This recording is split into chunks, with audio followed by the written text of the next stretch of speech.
So the brother asks a very good question, and that is, what is our position about alternative life forms, i.e. aliens? Do Muslims believe in aliens or not? And the fact of the matter is that this isn't a funny question, it's a very serious question. But we don't call them aliens.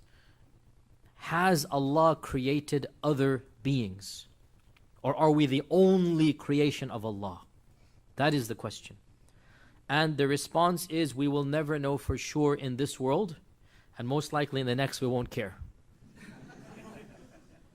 But some scholars, including Ibn Taymiyyah, have opined that Allah Azza wa Jal has created other life forms.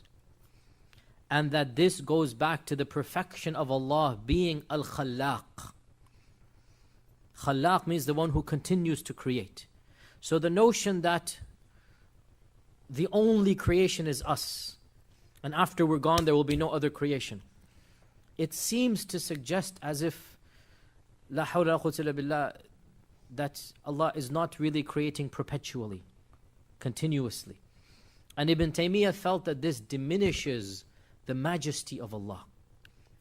That he felt that Allah subhanahu wa ta'ala has been constantly creating and will constantly continue to create to no end. And that what we know is only our world. That in our world Allah began in this manner and there's going to be Yawm al-Qiyamah. This is our portion. There are others as well, before us and after us. Are they simultaneous to us? Ibn Taymiyyah didn't talk about that. Ibn Taymiyyah is talking about the issue of Allah always creating.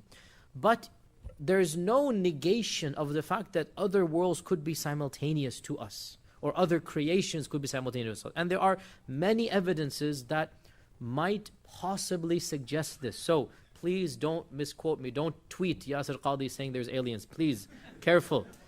Keep my reputation and others.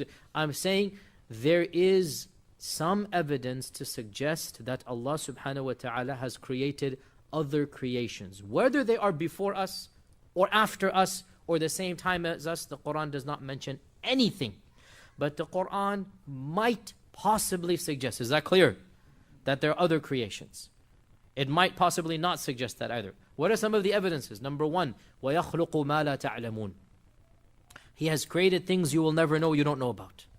So you will never know, which means this is not something you can see. وَيَخْلُقُ مَا لَا تَعْلَمُونَ. He has created things you don't know about. And we continue to discover new species every day. That's not what Allah is talking about. Something else. Number two, that Allah says in the Quran that خَلَقَ السَّمَاوَاتِ وَالْأَرْضَ وَبَثَّ فِيهِمَا مِن دَابَّةٍ. Allah has created all of the heavens and the earth, and He has scattered throughout all of them creatures. Not just on the earth. The samawat, and the samawat, as we talked about in Surah Yusuf and in the tafsir, the samawat is not just our heavens, it is beyond our heavens.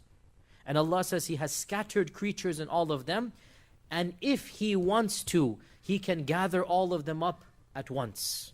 Or He can gather the two of them together. وَهُوَ عَلَى جَمْعِ مِذَا يَشَاءُ قَدِيرٌ. Now you can understand this verse to mean the Day of Judgment, which is the majority interpretation. Or you can understand it to mean Allah has created all different creatures, and if He wanted to, He could cause them to meet. Both are linguistically possible. There are other evidences as well. I'll just jump straight to the one I think, Wallahu A'lam, is the strongest evidence to suggest that there might be other creations of Allah. And Allah knows best. Surah Isra, where Allah subhanahu wa ta'ala says, وَلَقَدْ كَرَّمْنَا بَنِي آدَمَ وَحَمَلْنَاهُمْ فِي الْبَرِّ وَالْبَحْرِ وَرَزَقْنَاهُمْ مِنَ الطَّيِّبَاتِ وَفَضَّلْنَاهُمْ عَلَى كَثِيرٍ مِّمَّنْ خَلَقْنَا تَفْضِيلًا. We have honored the children of Adam, and we have carried them in the land and in the seas. In our times we add in the airs. And we have given them many things. And we have preferred them, humans, over many other things that we have created. Which means we have preferred some over them as well. Do you understand? وَفَضَّلْنَاهُمْ عَلَى كَثِيرٍ.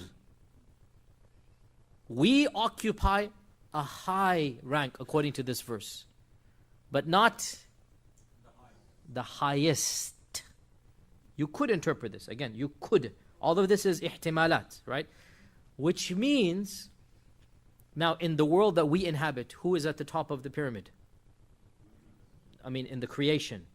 It's us. Who bowed down to us? The angels.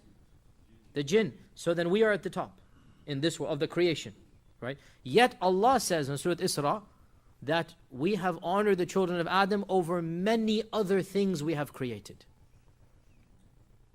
Not all. So again, these are all gray areas. So to summarize, and with this we conclude, we went way over time, the Quran does not explicitly claim that there are other life forms or before or after us. But a number of famous theologians, Ibn Taymiyyah has an entire section dedicated to it, and one famous non-Muslim scholar by the name of John Hoover, Jonhoover, has written an entire paper. If you have, I think it's even on PDF, Google now, just Google it. It's called The Perpetuity of Creation in the Thought of Ibn Taymiyyah. It's in English, it's in fancy schmancy academic English, but it's in English. And you just Google it by John Hoover, The Perpetuity of Creation in the Thought of Ibn Taymiyyah. It's an entire paper where he compiles what Ibn Taymiyyah said in his evidences in simple English, well, not simple English, but in English.